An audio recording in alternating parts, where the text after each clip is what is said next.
የብዙዎቹ የእግር ኳስ ተመልካቾች ጥያቄ ነው። የአርሰናል ደጋፊዎች በጭንቀት የሌሎቹ ክለብ ደጋፊዎች ደግሞ በስላቅና በቀልድ ለምንድነው ቪክተር ዮኬሬስ ጎል ማስቆጠር ያልቻለው? ለምንድነው በአርሰናል ተጫዋቹ ግብ ለማስቆጠር የከበደው? የሚሉ ጥያቄዎችን በተደጋጋሚ ጊዜ ሲያነሱ መስማት አሁን የተለመደ ጉዳይ ሆኗል። በክረምቱ የዝውውር መስኮት ተጫዋቹ አርሰናልን ሲቀላቀል የአርሰናል ደጋፊዎች በየሳምንቱ ጎል ያስቆጥርልናል፣ በየሳምንቱ ጎሎችን ያስቆጠረ ክለባችን ዋንጫ እንዲያሸንፍ ያግዛል የሚል ሐሳብ ነበራቸው። ነገር ግን አሁን ላይ የሆነው ክረምት ላይ ከተገመተው በተቃራኒ ነው። ተጫዋቹም ለአርሰናል በበቂ ሁኔታ ጎሎችን እያስቆጠረ አይደለም።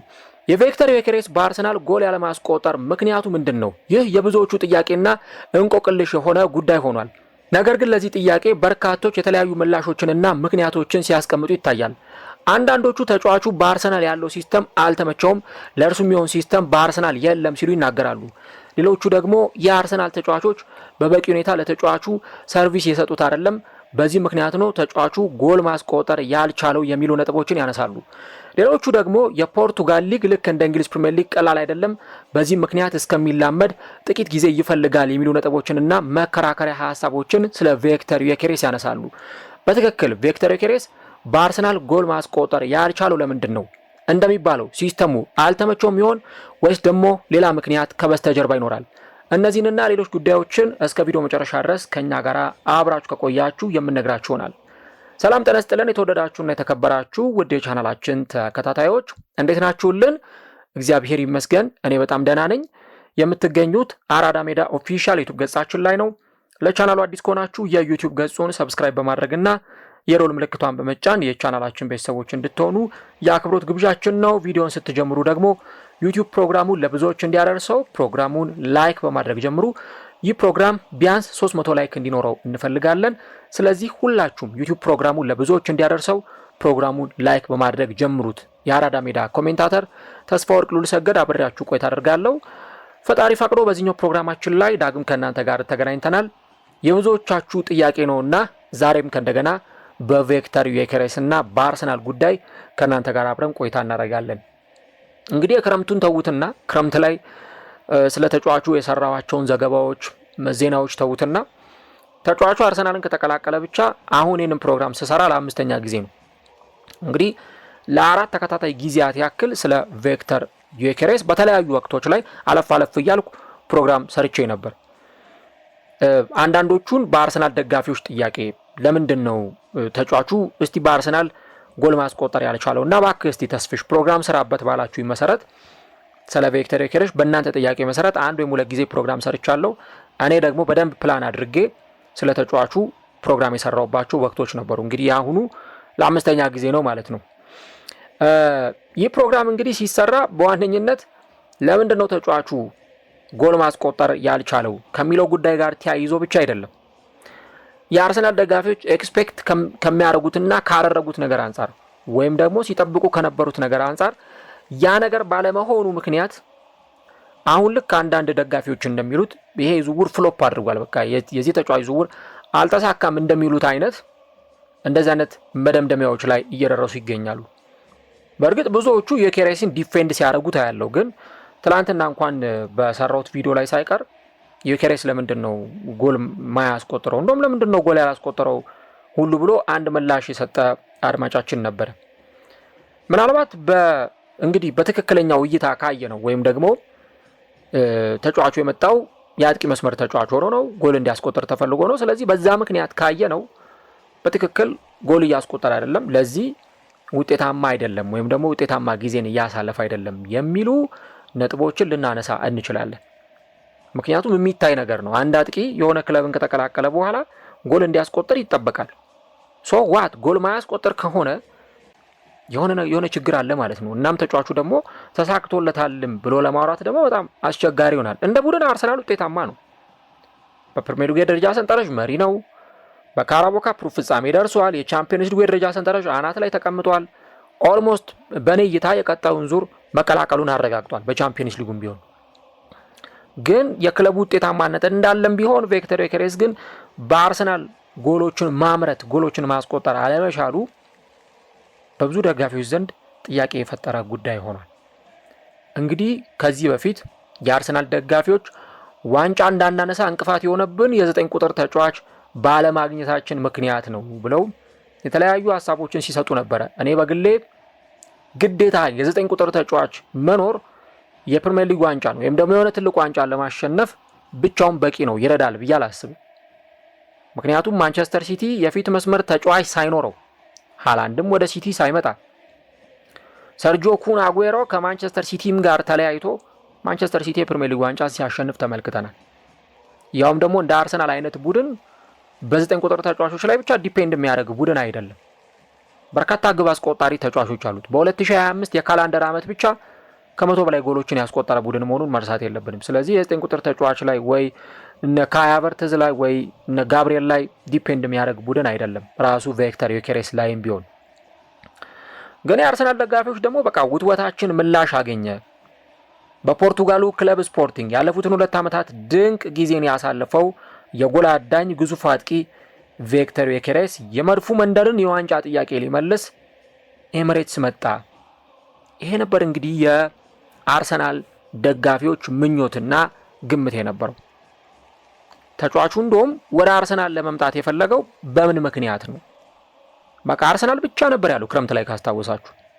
ዩናይትድም አልፈልግም፣ ሌላ ክለብም አልፈልግም፣ እኔ የምፈልገው አርሰናልን ብቻ ነው እና በፕሪሚየር ሊግ ያልጨረስኩት ስራ አለኝ፣ ገና ምንም ያላረኩት ነገር አለ። ምክንያቱም ተጫዋቹ የብራይተን ተጫዋች ነበር ከዚህ ቀደም። ነገር ግን በፕሪሚየር ሊግ አንድም ጨዋታ ሳያከናውን ነው እንደገና ተመልሶ ከፕሪሚየር ሊግ ምንድነው ከእንግሊዝ የወጣውና ወደ ሌላ ክለብ ያቀናው ማለት ነው። ስለዚህ እዛ ፕሪሚየር ሊግ ላይ ማድረግ የምፈልገው ነገር አለ፣ ማሳካት የምፈልገው ነገር አለ። እንደውም እኮ ተጫዋቹ ምን ሲል ነበር መሰላችሁ ካስታወሳችሁ ክረምት ላይ በነ ሃሪ ኬን ደረጃ በነ አርሊንግ ሃላንድ ደረጃ አንድ ጠረጴዛ ስበን እኩል መቀመጥ እንችላለን። እኔም ማስበው እንደዛ ነው። በእነዚህ ተጫዋቾች ደረጃ ልክ ነኝ ብሎ ነው ተጫዋቹ ሲናገር የነበረው። ታዲያ ለምንድን ነው በነ አርሊንግ ሃላንድ በነ ሃሪ ኬን ደረጃ ተጫዋቹ እንደሆነ የሚያስብ ከሆነ ለምንድን ነው በአርሰናል ውጤታማ ያልሆነው ነው አሁን ትልቁ ጥያቄ ሊሆን የሚችለው። እንግዲህ ተጫዋቹ አሁን በባለፉት ጥቂት ጨዋታዎች ላይ እንኳን እንደተመለከት ነው በጣም ጎል ለማስቆጠር እየተቸገረ ይገኛል። ቪክተር ዮኬሬስ ለመጨረሻ ጊዜ ጎል ያስቆጠረው መቼ ነው ቢባል ምናልባት ለማስታወስ እንደው ጥቂት አትቸገሩ። መቼ ነው ተጫዋቹ ለመጨረሻ ጊዜ በአርሰናል ጎል ያስቆጠረው? እንደው ፕሪሚየር ሊግ ላይ ማቆይቷል። በጣም በርንሌ ላይ ሁሉ ነው ያስቆጠረው ለመጨረሻ ጊዜ የተጎዳበት ጨዋታ ላይ ማለት ነው። እና ከዛ በኋላ እንግዲህ ከጉዳት ከተመለሰ በኋላ በተሰለፈባቸው ጨዋታዎች የቼልሲ ጨዋታ ላይ ነበር ከጉዳት የተመለሰው። በቼልሲ፣ በብሬንትፈርድ፣ በአስቶን ቪላ፣ በክለብ ብሩዥ፣ በዎልቭስ በእነዚህ 5 ተከታታይ ጨዋታዎች ላይ ተጫዋቹ ጎል አላስቆጠረም። ቅድም እንዳልኳችሁ በፕሪሚየር ሊግ ጎል ያስቆጠረው ለመጨረሻ ጊዜ ከበርንሌ ጋር በተደረገው ጨዋታ ነው። ከዛ በኋላ እንግዲህ በርካታ ጨዋታዎች አርሰናል አከናውኗል። ተጫዋቹን ጎል ሲያስቆጥር አልተመለከትነውም። በጉዳት ያለፉትን ጨዋታዎች እዚህ ጋር ሳናነሳ ወይም ደግሞ ኤክስክሉድ አድርገን አውጥተን ማለት ነው። እና ለምንድን ነው ተጫዋቹ እንደዚህ በጣም ጎል ለማስቆጠር የተቸገረው? ምንድን ነው ጎል ለማስቆጠር ችግር የሆነበት የሚል ነገር እናነሳለን። እንግዲህ ቪክተር ዮኬሬስ በተሰለፈባቸው የፕሪሚየር ሊግ ጨዋታዎች ኢቭን በ14 ጨዋታዎች ተጫዋቹ ያስቆጠረው 4 ጎል ብቻ ነው እና እሱንም ደግሞ ጎል ያስቆጠረባቸው ተጋጣሚዎች ያን ያክል በጣም ታፍ ኦፖነንት የማይባሉት። ለምሳሌ 2ቱን ጎል ያስቆጠረው ሊድስ ዩናይትድ ላይ ነው። አንደኛውን ጎል ደግሞ ሲያስቆጠር የተመለከትነው እንደዚሁ ከበርንሌ ጋር በተደረገው ጨዋታ ነው። ሌላኛውን ጎል ደግሞ ሲያስቆጠር የተመለከትነው ደካማ በነበረው የኖቲንግሃም ፎረስት ቡድን ላይ። ከዛ በኋላ ባይሆን በቻምፒየንስ ሊግ ጨዋታ ላይ አትሌቲኮ ማድሪድ ላይ 2 ጎል አስቆጥሯል። ያንን ሳናደንቅ አናልፍም። ነገር ግን በበርካታ የጨዋታ መርሃ ግብሮች ላይ ተጫዋቹ ጎል እያስቆጠረ አይደለም። ለምሳሌ በስፖርቲንግ በ90 ደቂቃ የሚያስመዘግባቸው ቁጥራዊ ሜትሪክሶች አምና በ2024-25 ያስመዘገባቸውና ዘንድሮ ደግሞ በፕሪሚየር ሊግ ያስመዘገባቸው ቁጥሮች ምንድናቸው የሚለውን ብንመለከት ፍጹም ተቃራኒ ነው፣ አይገናኝም ሁሉ። ለምሳሌ ባለፈው አመት በስፖርቲንግ በጨዋታ ፐር 90 ሚኒት ነው የምላችሁ በአንድ ጨዋታ 1.25 ጎል ያስቆጥራል። በቃ ዮኬሬስ የሆነ ጨዋታ ላይ ጎል ሳያስቆጠር አይወጣም ማለት ነው። ቢያንስ በአንድ ጨዋታ አንድ ጎል አለው። አምና ነው የምላችሁ። ለዛ እኮ ነው አምና በርካታ ጎሎችን ስላስቆጠረ ዘንድሮ የባለንዶር ሽልማት ላይ የአመቱ ከፍተኛ ጎል አስቆጣሪ ተብሎ የገርድ ሙለር ሽልማትን ሲሸለም የተመለከተው። ግልጽ ነው ለምን እንደተሸለመ። ዘንድሮ ግን በአርሰናል 0.38 ነው። ኢቭን እንደው ግማሽ እንኳን አይደርስም፣ አንድ እንኳን አይደርስም። ዮኬሬስ በአንድ ጨዋታ አንድ ጎል አያስቆጥርም። አሲስት ጋር እንምጣ። በባለፈው አመት 0.22 ነበር። ቢያንስ ለግብ ኳስ አመቻችቶ የሚያቀብል ተጫዋች ነው ብለን ካልን በአንድ ጨዋታ ይሄም አንድ አይሆንም፣ ግን ቢያንስ በሁለት ጨዋታም በሶስት ጨዋታም አንዴ አሲስት ሊያደርግ ይችላል። አሁን ግን አርሰናል ከመጣ በኋላ እልም ብሎ ጠፍቷል። 0.00 ነው። በቃ ምንም አሲስት አያደርግም ከናካቴው። ይሄ በጣም ከባድ ነው። ኤክስፔክትድ ጎል ኤክስጂ 0.99 ተመልከቱ። እንግዲህ በአንድ ጨዋታ አንድ ጎል ያስቆጥራል ብያችኋል። በአርሰናልስ 0.43። አሁን እነዚህ ሶስት ሜትሪክሶች ማለት ነው ምንድን ነው የሚነግሩ? ሌሎቹን ቆይ ቀጥዬ እነግራችኋለሁ ምን እንደሆነ። ግን እነዚህ ሶስቱ ነገሮች እንኳን ምን ያሳያሉ? ጎል፣ አሲስት፣ ኤክስፔክትድ ጎል ምንድን ነው የሚነግሩን ብለን ካልን ቪክተር ዮኬሬስ በአርሰናል በትክክል አይናችን ከሚነግረን ይሄ ጎል እያስቆጠረ አይደለም ወይም ደግሞ ጎል ለማስቆጠር የተቸገረ ተጫዋች ነው ብለን የምናነሳው ነገር በትክክል ሚዛን የሚደፋ ለመሆኑና ትክክለኛ ሀሳብ መሆኑን የሚያሳይ ነው። አምና በጨዋታ አንድ ጎል ያስቆጥር ነበር። አሁንስ በጨዋታ አንድ ጎል አያስቆጥርም። ኢቭን ኤክስፔክትድ ጎሉ በጣም ዝቅተኛ መሆኑንም ጭምር እየተመለከተ እንገኛለን። ከዛ ወሳኝ ወደ ሆኑ ነጥብ ልምጣላችሁ። አሁን ይሄ ጎል አሲስት ምናምን የምንለው ግርድፍ ሀሳቡ ነው። ቀጥሎ ወደ ዋናው ነጥብ እንመጣለን። ፕሮግረሲቭ ፓስ እና ፕሮግረሲቭ ኬሪየርስ ምንላቸው ሁለት ወሳኝ ነጥቦች አሉ። እንግዲህ እነዚህ ፕሮግረሲቭ ፓስ እና ፕሮግረሲቭ ኬሪ ምንላቸው ለአንድ የአጥቂ መስመር ተጫዋች እጅግ በጣም ወሳኝ የሚባሉ ናቸው። ምክንያቱም እነዚህ ነገሮች ሲሟሉ አጥቂዎች ጎል ለማስቆጠር እጅግ በጣም ይመቻቸዋል ወይም ደግሞ ጎል ለማስቆጠር በእጅጉ ይችላሉ ማለት ነው። ይሄንን በደንብ በተለያዩ አጥቂዎች ትልልቅ በምንላቸው አጥቂዎች እነ ኤርሊንግ ሃላንድ እነ ሃሪ ኬን ላይ ሳይቀር በደንብ በተደጋጋሚ ጊዜ እንመለከታለን። እንግዲህ ይሄ ፕሮግረሲቭ ኬሪ የምንለው ነገር ምናልባት ከ5 እስከ 10 ሜትር ለፊት መስመር ተጫዋቹ የሚጣሉ ኳሶች ይሆናሉ ማለት ነው እና ይሄንን ነገር ደግሞ በተደጋጋሚ ጊዜ የሆኑ ተጫዋቾች ላይ እናየዋለን፣ እንመለከተዋለን። እና እነዚህ ትልልቅ ተጫዋቾችን በተለይ ኢቭን በቀደመው ጊዜ እነ ክርስቲያኖ ሮናልዶን እነ ሊዮኔል ሜሲ አሁን ደግሞ እነ ኤርሊንግ ሃላንድን እና ሃሪ ኬንን ውጤታማ ያደረጋቸው ይሄ ፕሮግሬሲቭ ኬር የሚባለው ነው። ለምሳሌ አንድ ተጫዋች በጣም በጥሩ ሁኔታ ወደ ሳጥን ተጠግቶ ይመጣና ከዛ 2-3 ተጫዋቾችን ድሪብል አድርጎ አታሎ ያልፍና የአታኪንግ ሰርድ ወይም የፋይናል ሰርድ ላይ ይገባል። ያንን ፕሮግሬሲቭ ኬሪ እንለዋለን። ከዛ በኋላ ጣጣውን የጨረሰ ኳስ ለፊት መስመር ተጫዋቹ ያቀብላል ማለት ነው። እንግዲህ አምና በዚህ ፕሮግሬሲቭ ኬሪስ በምንለው 4.26 ነበር የኬሪስ። እንግዲህ ተመልከቱ፣ ቢያንስ በአንድ ጨዋታ እንደዚህ አይነት ነገሮች ነበሩ። ዘንድሮስ 1.04 ብቻ ነው። አሁን ይሄ ሬድ ፍላግ ነው። በነገራችሁ ላይ አርቴታ መቼም ቁጭ ብሎ የሚመለከተው ጉዳይ ነው የሚሆነው። ሌላኛው ፕሮግሬሲቭ ፓስ ነው። ይሄ ግልጽ በሆነ አማርኛ ወይም ግልጽ በሆነ ዴፊኒሽን ስናብራራው ወደ ፍጹም ቅጣት ምት ግብ ክልል ተከላካዮችን ሰብረው የተከላካይ መስመሮችን ቢትዊን ዘ ላይንስ አልፈው የሚጣሉ ኳሶችን ማለት ነው። ይሄንን ኳስ ግብ ጠባቂ ሊያቀብለው ይችላል፣ ተከላካዮች ሊሰጡት ይችላሉ፣ የሆኑ ተጫዋቾች ያንን ኳስ ሊያቀብሉ ይችላሉ። እንደውም በዚህ ኬቨን ደብሮይና፣ ብሩኖ ፈርናንዴዝ፣ ቶኒ ክሩዝ፣ ትሬንት አሌክዛንደር አርኖልድ የሚጠቀሱ ናቸው። ከቀድሙ ፕሮግሬሲቭ ኬሪ ካልነው ጋር የሚለየው ምንድነው? ያ ተጫዋቾች ድሪብል እያደረጉ ነው። ለምሳሌ በአርሰናል ተርም ስናብራራው ቡካዮ ሳካ ድሪብል እያደረገ 2 ተጫዋች 3 ተጫዋች እያለፈ ይሄድና ኳሱን ከመሞከር ይልቅ ለማን ይሰጣል? ለቪክተር ዮኬሬስ ይሰጣል እንደማለት ነው። ያንኛው ግን ፕሮግሬሲቭ ፓስ ምንለው ቀጥታ ኳሱን ወደ ፍጹም ቅጣት ምት ምንም ድሪብል ምናምን ሳያደርጉ ቀጥታ ሎንግ ቦል ለተጫዋቹ ማቀበል ማለት ነው። አሁን ባልነው መሰረት እንግዲህ ፕሮግረሲቭ ኬሪ ለአርሰናል የሚሰጥ አለ። ድሪብል እያደረገ አስቡት እስቲ ማርቲኔሊ ድሪብል አድርጎ ቢያልፍ ለራሱ ነው የሚሞክረው። ሳካ ድሪብል አድርጎ ቢያልፍ ለራሱ ነው የሚሞክረው። ኢቨን ኦደጋርድ ኳሱን ማቀበል የሚመርጠው ለነ ቡካዮ ሳካ ነው። አሁን ለምን ዩኬሬስ ጎል እያስቆጠረ እንዳልሆነ ገባችሁ? ፕሮግረሲቭ ፓስ ላይ ልምጣና የሚያስደነግጣችሁን ቁጥር ልንገራችሁ። ስፖርቲንግ እያለ በባለፈው ዓመት በ2024-25 ቪክተር ዩኬሬስ 10.70 ቢያንስ በአንድ ጨዋታ 11 ኳሶች ይጣሉለታል። ፔናልቲ ቦክስ በአንድ ጨዋታ ነው የምላችሁ እንግዲህ ፕሮግረሲቭ ፓሶች ይጣሉለታል። ቀጥታ ተከላካዮችን ሰብረው በቃ ወይ እሱን ከግብ ጠባቂ ጋር የሚያገናኝ ፊት ለፊት የሚያገናኙ ኳሶች ይጣሉለታል። ዘንድሮስ 5.75 ዘንድሮ 5 ወይ 6 ኳስ ነው የሚጣልለት ማለት ነው ፕሮግረሲቭ ፓስ። ሹት ስንመለከት በባለፈው ዓመት 4 ሙከራዎችን ያደርጋል ቢያንስ በአንድ ጨዋታ። ዘንድሮ 1.89 ነው። የዘንድሮ ሙከራም የቀነሰ ነው።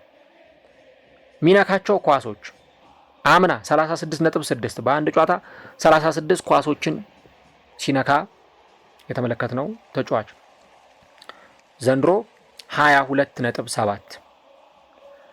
ቴክኦን ምንለው ወይም ደግሞ ተጫዋቾችን ድሪብል አድርጎ በማለፍ ከተጫዋቾች ጋር አንድ ለአንድ ተገናኝቶ በማሸነፍ አምና 45.5 ዘንድሮ 23.5።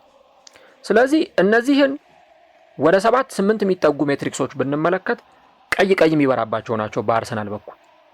የጎል ሙከራ በሉት፣ አሲስት በሉት፣ ፕሮግረሲቭ ፓስ በሉት፣ ቴክኦንስ፣ ሙከራ፣ አሲስት፣ ሚነካቸው ኳሶች እና ተጫዋቹ ለምን ጎል አላስቆጠረም ብለን ካልን እነዚህ ምክንያቶች መጥቀስ እንችላለን።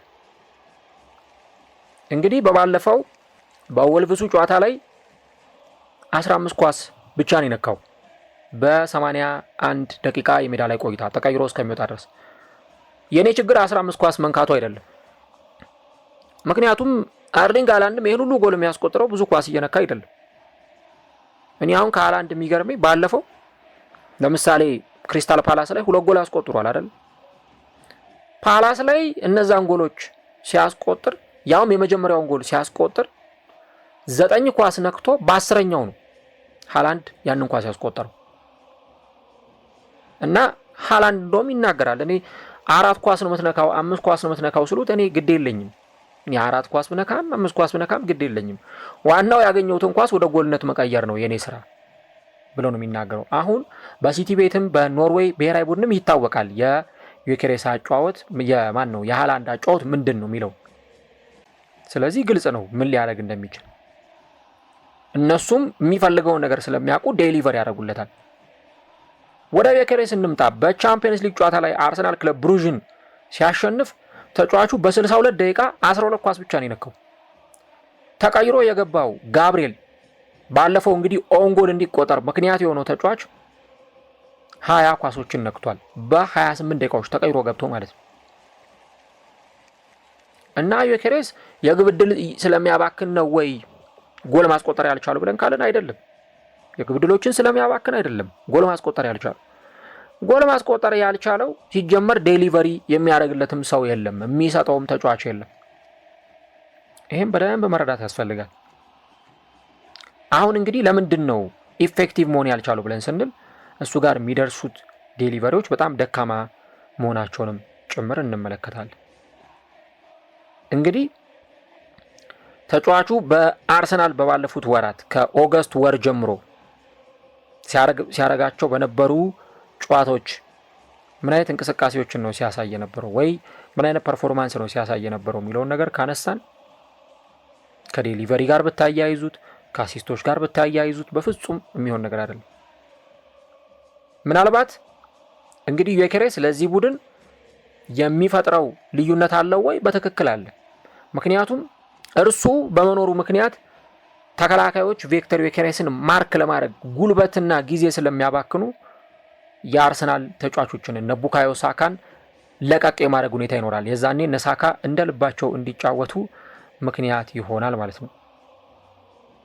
እና ክለቡ የዩኬሬስን አጫዋወት እስካሁን አዳፕት አላደረገውም። አርቴታም የተናገረው ይሄንን እኔ አሁን ባለው የአርሰናል አጫዋወት ኤርሊንግ ሃላንድም እዚህ ቡድን ውስጥ ቢመጣ ኢቨን ሃሪ ኬን ራሱ እዚህ ቡድን ውስጥ ቢመጣ እኔ በየሳምንቱ ጎል ስለማስቆጠሩ እጠራጠራለሁ። ጎል ስለማስቆጠራቸው እጠራጠራለሁ።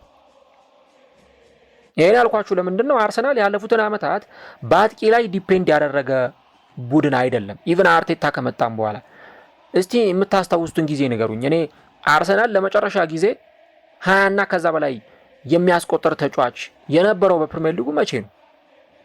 ምናልባት የሆነ ዓመት ኦባሜያንግን እናስታውሳለን። ከዛ በፊት ደግሞ ሳንቼዝን ተመልክተናል።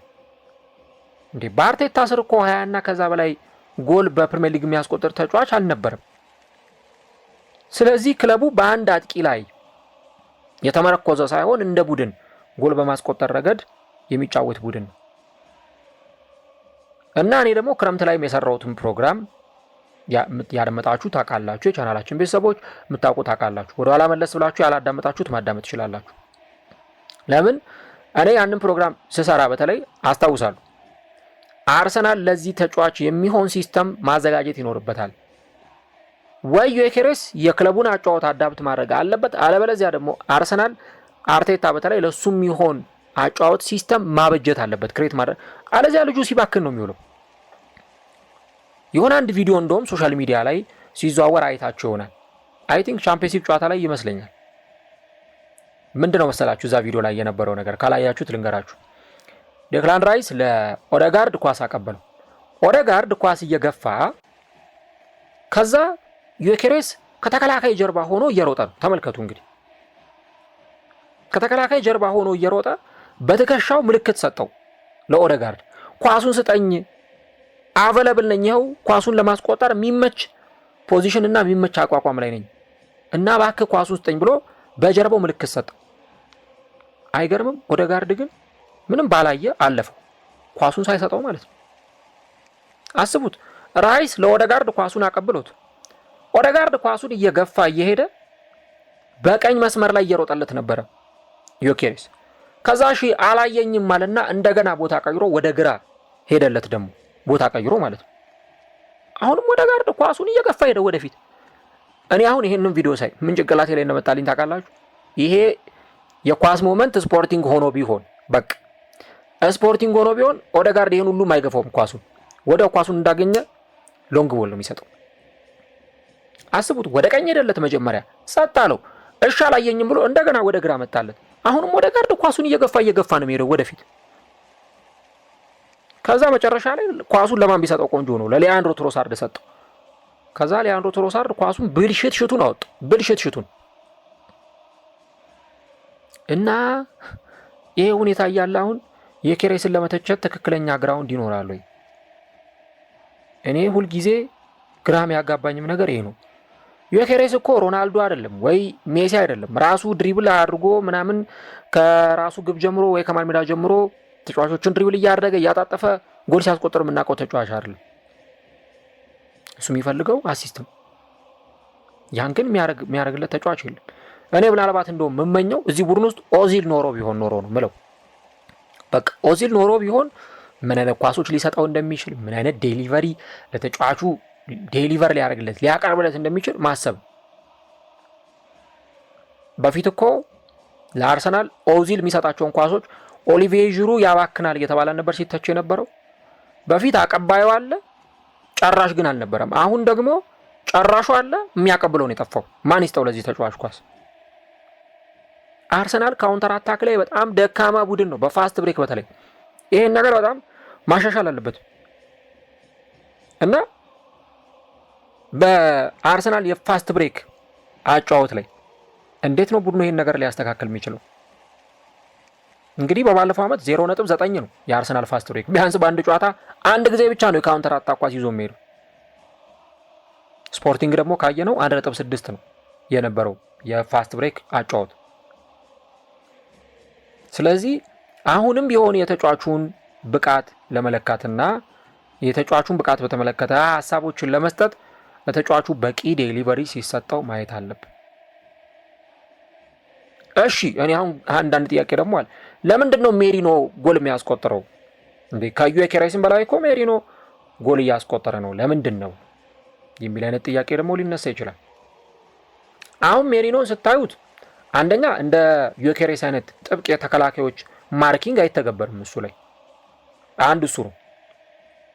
ሁለተኛ ነገር ደግሞ ብዙ እንደውም ከዮኬሬስ ይልቅ ለሜሪኖ ብዙ ዴሊቨሪዎች ሲሰጡት እናያለን። እኔ አላውቅም ይሄን ነገር ሆነ ብለው ይሁን የሚያደርጉት ወይ ደግሞ የቡድኑ ሲስተም የሆነ አይነት መዘበራረቅ ውስጥ ገብቶ ይሆን አይገባኝም እንጂ እኮ አሁን አይተናል አይደለም ቼልሲ ላይ ጎል ሲያስቆጥር ሜሪኖ በተለያዩ ጨዋታዎች ላይ ጎል ሲያስቆጥር ተመልክተነዋል። እንግዲህ እና ሜሪኖ ጋር ሲመጣ የሆነ በእርግጥ አንዳንዴ ነው እንጂ የሆኑ ጨዋታዎች ላይ ለሜሪኖም ቢሆን ዴሊቨር አያደርጉለትም የአርሰናል ተጫዋቾች። ግን እሱ ደግሞ የሚድፊልደር ታይፕም አለው። ወደ መሀልም እየተመለሰ እኮ ይጫወታል አንዳንዴ እና ውዝግብ ነው የሚያደርጋቸው ተከላካዮቹን።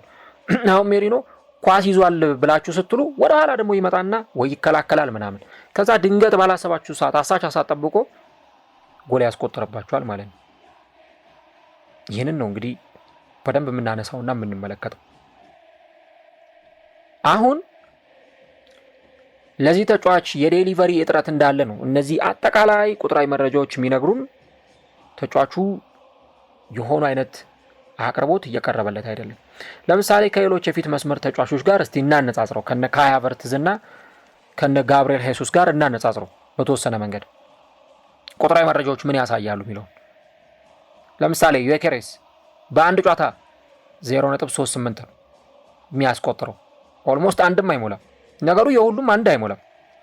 ካይ ሃቨርትዝ ያው እንግዲህ ተጫዋቹን ሲጫወት ያየ ነው አምና ነው፣ ዘንድሮ ሲጫወት ስላላየ ነው። በአምናው መሰረት ነው ልናየው የምንችለው 0.43 እንላለን።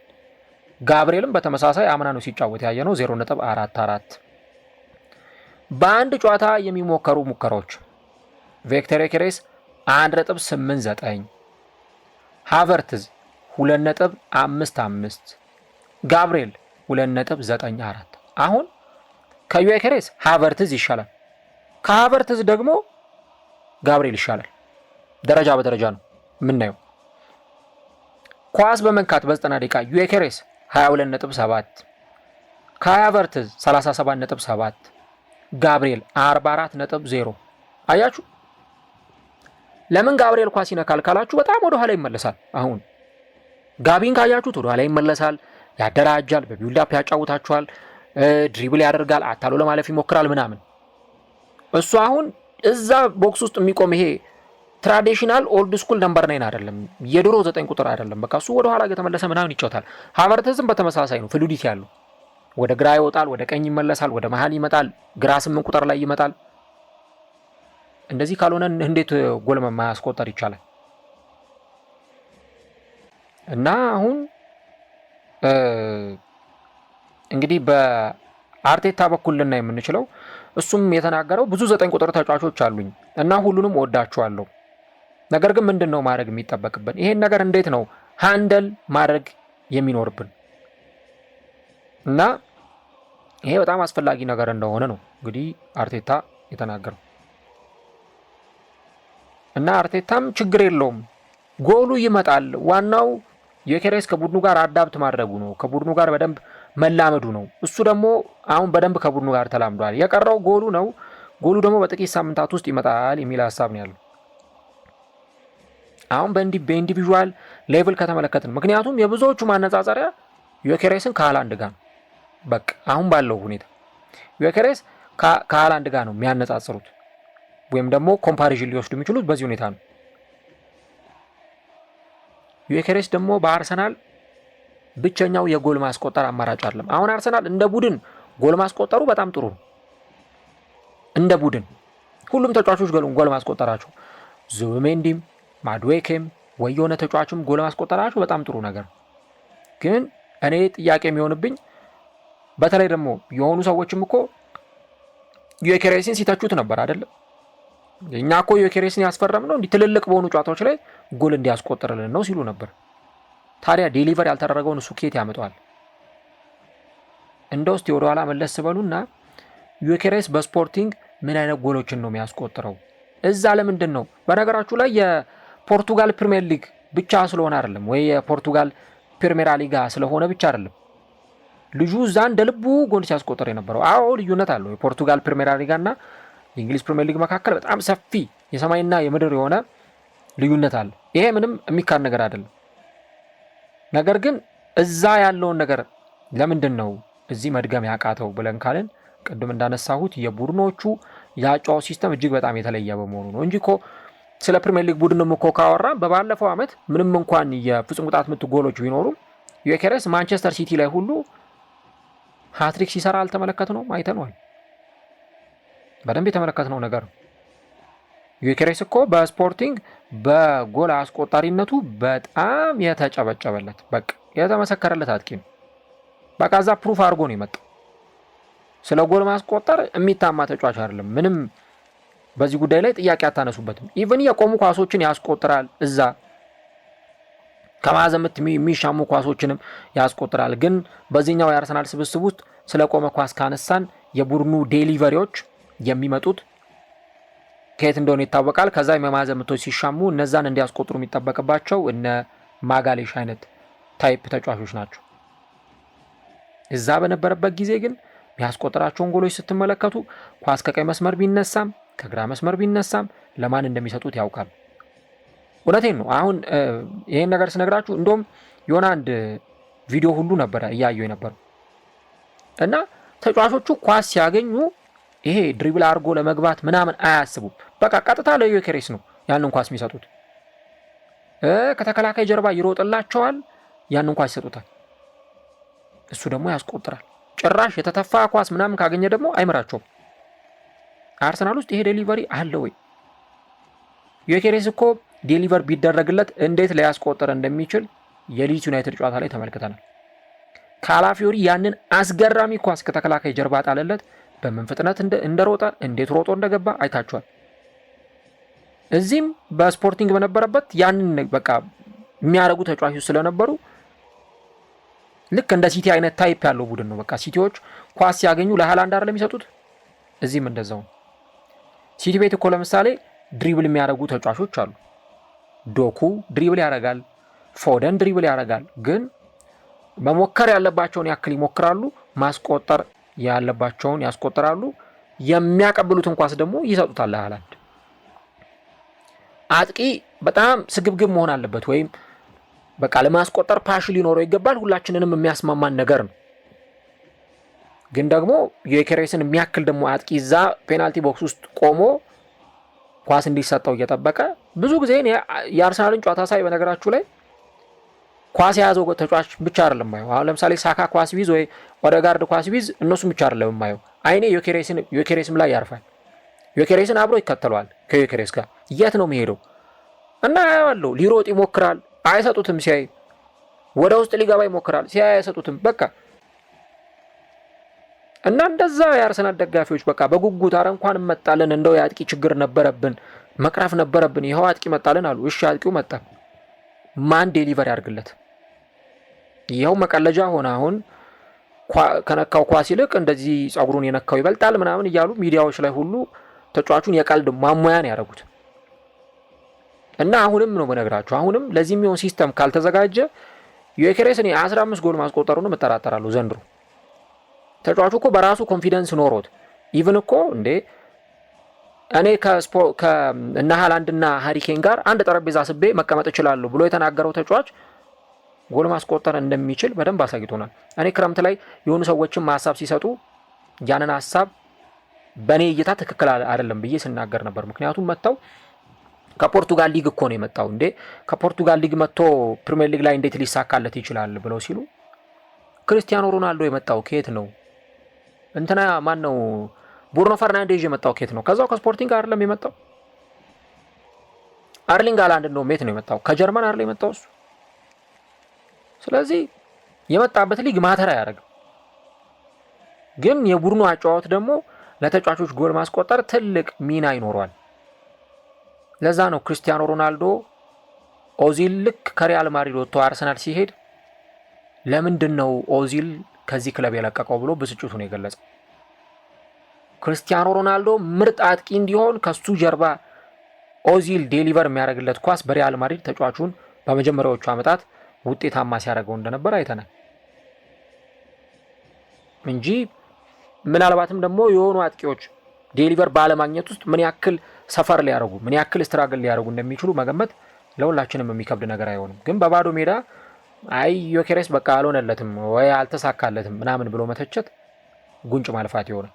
ምናልባት ይሄን ነገር በስልጠና ሻርፕ ማድረግ ይቻላል ወይ በስልጠና ማስተካከል ይቻላል ወይ ብለን ካልን አዎ ይቻላል።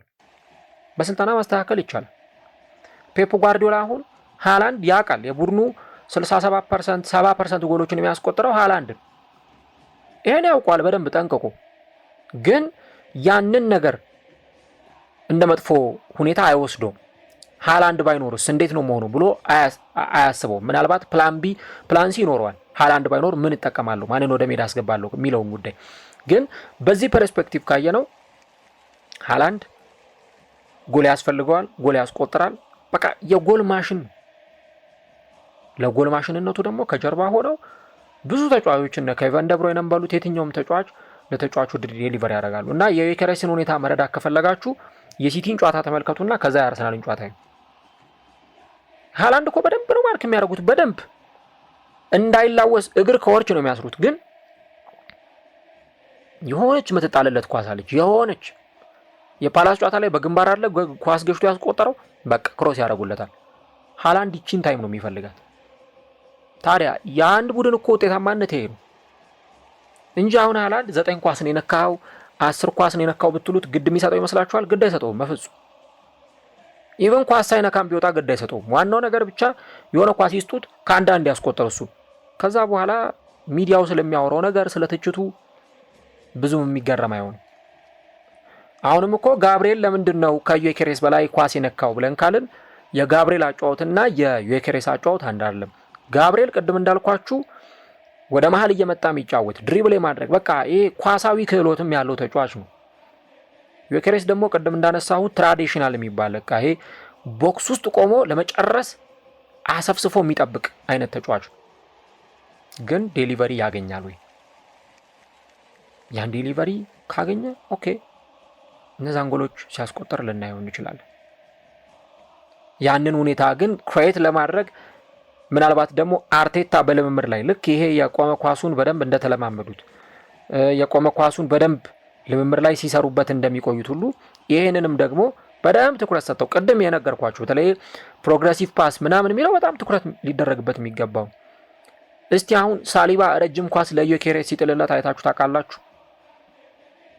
ማጋሌሽ ወይ ደግሞ ስኬሊ ረጅም ኳስ ሲጥሉለት አይታችሁ ታውቃላችሁ?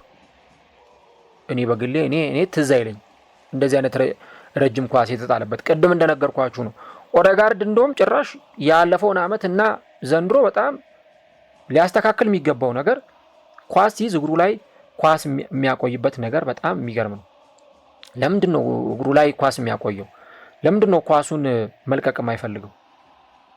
ይሄ በጣም ትልቅ አጠያቂ ጉዳይ ነው እንጂ ቡድኑ ላይ የፈጠራ ችግር የለም። የጎል ዕድል የሚፈጥሩ ብዙ ተጫዋቾች አሉ። ግን ዮኬሬስን እንዴት ከጎል ጋር እናገናኘው ነው። ያንን ተጫዋች ከጎል ጋር ለማገናኘት ደግሞ ሁኔታዎች ይወስናሉ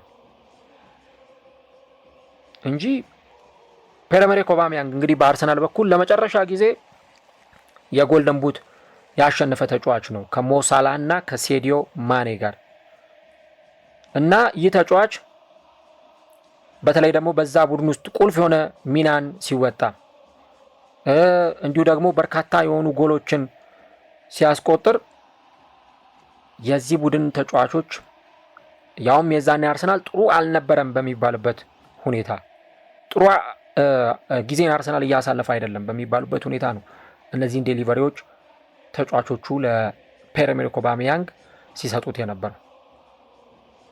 ያውም ብዙ አይነት ነገሮች አሉ። ለምሳሌ ኦባሜያንግ በዚያ ውድድር ዓመት ከፍተኛ ጎል አስቆጣሪ ሲሆን ከነ አሌክዛንደር ላካዜት ጋር የነበረው ጥምረት የሚታወስ ነው። በተለይ አሌክዛንደር ላካዜት፣ ሄክቶር ቤላሪን፣ አሮን ራምሴ ለዚህ ተጫዋች ዴሊቨር ያደርጉለት ነበር። ኢቭን መስዑድ ኦዚልም እዛ ስብስብ ውስጥ መኖሩን መርሳት የለብንም እና አርሰናል ውስጥ ሁሉም ጎል ለማስቆጠር የሚችል መሆኑ፣ ማዱዌኬም አስቆጣሪ መሆኑ፣ ትሮሳርድም፣ ማርቲኔሊም፣ ሳካም፣ ኦደጋርድም፣ ማዱዌኬም ሁሉም ጎል አስቆጣሪ መሆናቸው ጥሩ ነው። ግን ደግሞ ዩኬሬስ ሲመጣ ከታለመለት ታርጌት አንጻር ያንን ታርጌት እንዳያገኝ እንቅፋት ይሆንበታል አንዳንዱ ነገር እና የዩኬሬስ መምጣት ዝም ብሎ መምጣት ብቻም ሳይሆን የሲስተም ለውጥም የሚፈልግ ጉዳይ መሆኑን በደንብ ልብ ማለት ያስፈልጋል። ያ ካልሆነ አሁንም እንዲሁ ዩኬሬስ ይጫወታል 67 ደቂቃ እያባከነ ይወጣል ማለት ነው። ያን ነው የምንመለከተው እንጂ ሃላንድ በመጣበት ሲዝን ነው አይደለ 36 ነው 37 ጎል ፕሪሚየር ሊግ ላይ ብቻ ያስቆጠረው። የዴሊቨሪ ጉዳይ ነው። እንደ ሃላንድ አይነት እንደ ዩኬሬስ አይነት ተጫዋቾች የሚፈልጉት ኳስ ስጡን እኛ እናስቆጥራለን ነው። ናሪኬን ዴሊቨር አድርጉልን እኛ እናገባለን። እስቲ ሃላንድን ያለ ዴሊቨሪ ያስቡት። አሁን እዚህኛው አርሰናል ውስጥ ቢመጣ ሃላንድ 20 እና ከዛ በላይ ጎል ማስቆጠር ይችላል ብላችሁ ታስቡ? እኔ አላቅም፣ በጣም ይከብዳል። ምክንያቱም ያለ ዴሊቨሪ እንዴት ነው ሊሆን የሚችለው የሚለውን ነገር ማሰብ በጣም አስፈላጊ ነውና ትንሽ ጊዜ መስጠት ያስፈልጋል። ወይ ዩኬሬስ የቡድኑን አጫዋት አዳፕት እስከሚያደርግ፣ አለበለዚያ ደግሞ ራሱ አርቴታ ለዚህ ተጫዋች የሚሆን ሲስተም እስከሚያበጅ ድረስ ጥቂት ጊዜ ይፈልጋልና ያው የአርሰናል ደጋፊዎች ታገሱ ለማለት ያክል ነው። እስቲ ምን ሀሳብ አላችሁ? በተለይም ስለዚህ ተጫዋች ስለ ቪክተር ዩኬሬስ ጎል ያለማስቆጠሩ ችግር ምንድን ነው? ኮሜንት ላይ የገባችሁ ሀሳቦቻችሁን ጻፉልን። እንግዲህ አርሰናል ደግሞ በሳምንቱ መጨረሻ ኤቨርተንን በሚገጥምበት ጊዜ ምን አይነት የጨዋታ እንቅስቃሴ ይኖራል የሚለውን ነገር ጨዋታው ላይ አብረን የምንመለከተው ጉዳይ ይሆናል ማለት ነው።